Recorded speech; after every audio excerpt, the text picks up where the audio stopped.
धनु राशि की अगर मैं बात करूं तो राशि चक्र की 9वीं राशि, देवगुरु बृहस्पति आपकी राशि के स्वामी। और देवगुरु बृहस्पति के पास ना बहुत कुछ है देने को। इंसान को देवगुरु बृहस्पति क्या क्या देते हैं? ज्ञान देते हैं, बुद्धि देते हैं, पैसा देते हैं, बुराई से लड़ने की ताकत देते हैं, शादी का सुख देते हैं, संतान का सुख देते हैं, पढ़ाई लिखाई में हायर एजुकेशन देते हैं, देश विदेश भेजते हैं। यही देवगुरु बृहस्पति जब आपके 7वें घर में बैठ जाएंगे तो आपके जीवन में अनेक सुखों को देने लगेंगे और आपके जीवन के करोड़ों, हजारों, लाखों पापों को नष्ट कर देंगे। केंद्र का गुरु लाखों पापों को नष्ट कर देता है। तो ये जो जुपिटर का ट्रांजिट है ना, आपके लिए वरदान से कम नहीं है।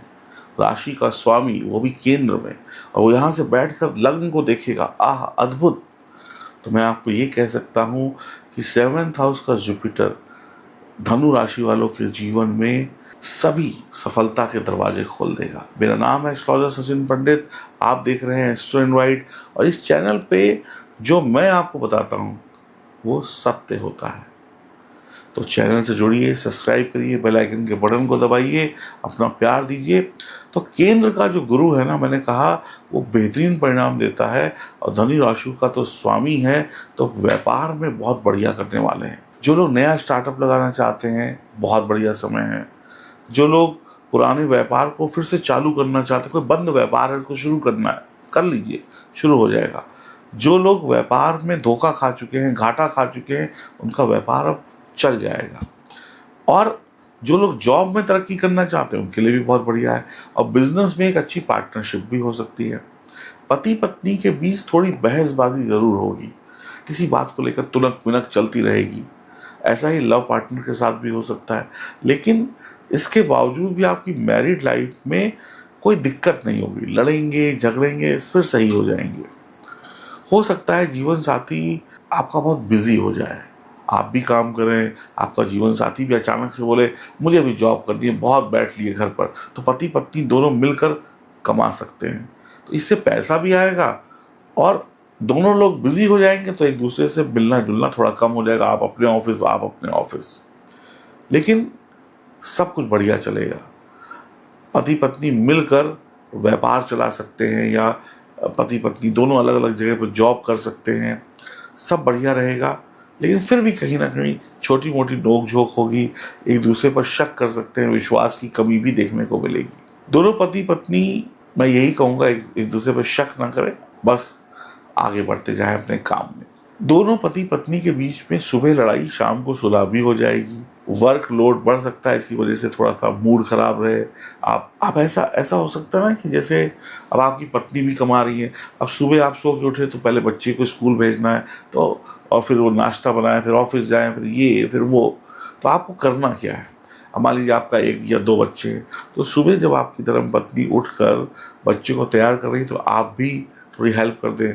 बच्चे के जूते उठा लाएं, बच्चे का बैग तैयार कर दें, बच्चे को बस स्टैंड तक छोड़ाएं। लेकिन दोनों मिलकर बच्चे को तैयार करें। नाश्ता आपकी पत्नी बना रही है, बच्चों का टिफ़िन, तो उसमें थोड़ी हेल्प कर दें। ब्रेड है तो मक्खन लगा दें, उन्होंने बना दिया है पराठा तो डब्बे में पैक कर दें। फिर अपनी धर्म पत्नी से कहें बच्चे स्कूल चले गए, चलो थोड़ा वॉक कराते हैं सोसाइटी में या किसी गार्डन में। दोनों मिलकर बढ़िया से शॉर्ट्स और टी शर्ट पहनिए और शूज़ बांधिए और वॉक पे निकल जाइए। ऐसी अच्छी अच्छी बातें होंगी आपकी। आप अपने जीवन साथी के साथ ऐसे अच्छा समय स्पेंड कर पाएंगे। आप ये भी कह सकते हैं चलो अब तुम्हें भी ऑफिस जाना है, मुझे भी ऑफिस जाना है, मैं तुम्हें ऑफिस में छोड़ सकता हूँ, तो मेरे साथ ही चलो एक ही गाड़ी में चलते हैं, है ना। ऐसा आप अपने जीवन साथी के साथ समय बिताने की कोशिश करें, उनकी हेल्प करें। अब आलू मटर की सब्जी बन रही है तो मटर आप छीलिए, आलू वो छीलें, ऐसा कर सकते हैं। हेल्प करिए, मदद करिए, एक दूसरे के साथ समय स्पेंड करिए, है ना। तो ये सब आपको करना पड़ेगा। साथ में मंदिर चले जाइए, साथ में किसी ग्रोसरी स्टोर से आटा दाल चावल खरीद लाइए, शॉपिंग पे चले जाइए। हर मामले में आपको एक दूसरे का सपोर्ट करना पड़ेगा, तो फिर बहुत बढ़िया हो जाएगा। फिर कुछ कहना ही नहीं, फिर तो कोई टेंशन की बात ही नहीं है। कोई भी इन्वेस्टमेंट करनी हो, नया स्टार्टअप लगाना हो, नई नौकरी ज्वाइन करनी हो, तो जो आपका ऑफर लेटर है, जो एग्रीमेंट है, उसको पढ़िए। बस आंख बंद करके साइन मत कर दीजिए। कोई लीगल पेपर है उसको भी पढ़िए, एक्सपर्ट की सलाह भी ले सकते हैं। फिर सलाह लेने के बाद सही है तो सिग्नेचर करिए। आंख बंद करके विश्वास मत करिएगा किसी पे। कुंवारे जो लोग हैं ना, उनकी शादी के योग बनेंगे। कुंवारे जो लोग हैं उनका मन करेगा कि अब भाई मम्मी बहुत अच्छा कमा रहे हैं, पापा बहुत अच्छा कमा रहे हैं, अब हमारी शादी करा दो। घर भी है, गाड़ी भी है, कमाई भी अच्छी है, और अब वो कहेंगे मम्मी बस कोई देखो, मतलब उनको थोड़ा कीड़ा काटेगा शादी करने का। पुराने प्रेम के जो रिश्ते हैं वो हरे हो जाएंगे, यानी आपके जो प्रेम संबंध है वो बहुत अच्छे से पनपने वाले हैं। छोटा बड़ा ट्रैवल आपका अपने पार्टनर के साथ हो सकता है, जीवन साथी के साथ, लव पार्टनर के साथ। धार्मिक कार्यों में भी शामिल होंगे, मंदिर वगैरह जा सकते हैं। कर्जों को उतार देंगे, इतनी कमाई होगी कि आपके कंधे पर कोई कर्ज नहीं रहेगा। अच्छी सेहत, अच्छी संतान आपको मिलने वाली है। ससुराल आना जाना बढ़ सकता है, शादी हो गई है तो। शादी की बात कुंवारों की चल सकती है, जैसे पहले बोला। वैवाहिक जीवन में भी कठिनाइयाँ धीमे धीमे दूर हो जाएंगी। वजन बढ़ सकता है, तो आप बैठे बैठे बहुत खा सकते हैं, भोजन भट्ट हो सकते हैं, बस खाओ खाओ खाओ, वॉक नहीं करनी है। सुबह खाया, दोपहर को खाया, फिर खाया, तो थोड़ा सा वजन बढ़ सकता है। आपका भी बढ़ सकता है, आपके जीवन साथी का भी बढ़ सकता है, लेकिन शान और शौकत में कोई कमी नहीं होगी। शान और शौकत का सितारा आपका बुलंद होगा। कमाते हुए, पार्टी करते हुए, एंजॉय करते हुए आप नजर आएंगे। अगर आप शादीशुदा हैं तो अपने जीवन साथी की सलाह लेकर अगर कोई काम करेंगे तो काम और अच्छा होगा। एक बात और बता देता हूँ, कई बार बहुत कड़ी मेहनत करेंगे, हार्ड वर्क करेंगे। बच्चे पढ़ाई में बहुत अच्छी मेहनत करेंगे, आप बिजनेस में, नौकरी में, कहीं पर भी बहुत हार्ड वर्क करेंगे, तो उस हार्ड वर्क का रिजल्ट जो है ना, शायद उतना शानदार ना मिले, तो उससे निराश मत होइएगा। कई बार यहाँ पर देवगुरु बृहस्पति आपको डबल मेहनत कराने के बाद रिजल्ट देते हैं। अब यहाँ पर एक चीज़ और भी देखिए, लाल किताब के अनुसार अगर बात की जाए तो इंसान को मंदिर जाकर ही मत्था टेकना चाहिए।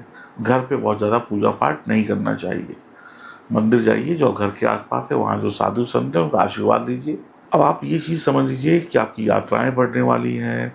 परदेश में भी आप घर बना सकते हैं। अगर आपका कुंडली में जरा सा भी कोई योग है भारत के बाहर घर बनाने का या सेटलमेंट होने का, तो इस समय आपके लिए शानदार है, आप विदेश जा सकते हैं। इस समय में विदेश जाना, विदेश में घर बनाना, प्रॉपर्टी बनाना भी संभव है, सेटलमेंट भी संभव है।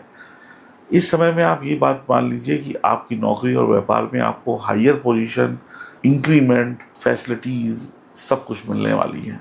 पीपल के पेड़ को पानी देते रहिए और केसर का टीका डेली अपने माथे पर, नाभि पर, अपनी जीभ पर लगाइए या कंठ पे लगाइए, गले पे। बस इतना करिए। और इसके साथ साथ ये भी देखिए कि क्या आपकी जन्म कुंडली में सितारे मजबूत हैं, क्या आपकी जन्म कुंडली में सितारे आपको सपोर्ट कर रहे हैं। अगर आपको असफलता मिल रही है तो इसका कारण है आपकी कमज़ोर जन्म कुंडली, कमज़ोर सितारे। और कमज़ोर सितारे कभी भी आपको नंबर 1 नहीं बनाएंगे। तो मेरा आग्रह है, जो स्क्रीन पर आप ये नंबर देख रहे हैं, इस पर फ़ोन करके अपनी कुंडली का एनालिसिस कराइए, अपनी अपॉइंटमेंट बुक करिए, और मैं आपकी कुंडली के सारे दोषों को दूर करने की गारंटी लेता हूँ, उपायों के माध्यम से, रत्नों के माध्यम से, और उसके बाद आपका जीवन अच्छा। तो तुरंत अपनी इस भूल को सुधारिए कि अभी तक आपने अपनी कुंडली को जांच नहीं कराई है, और सही तरीके से जांच मैं कर दूंगा और जीवन आपका परफेक्ट हो जाएगा। तो कमेंट बॉक्स में आपको ये भी लिखना है, जो भी लोग इस वीडियो को देख रहे हैं ये भी लिखें कि क्या उनके जीवन में कोई कष्ट चल रहा है। अगर उनके जीवन का कोई कष्ट है तो वो लिखिए। मैं यकीन से कहता हूँ देवगुरु बृहस्पति उस कष्ट को समाप्त कर देंगे। तो बहुत अच्छा समय है, एंजॉय करने का समय, छोटी छोटी सावधानियों के साथ। और कमेंट बॉक्स में आप जो भी लिखें उसके साथ साथ राधे राधे ज़रूर लिख दीजिएगा। राधे राधे।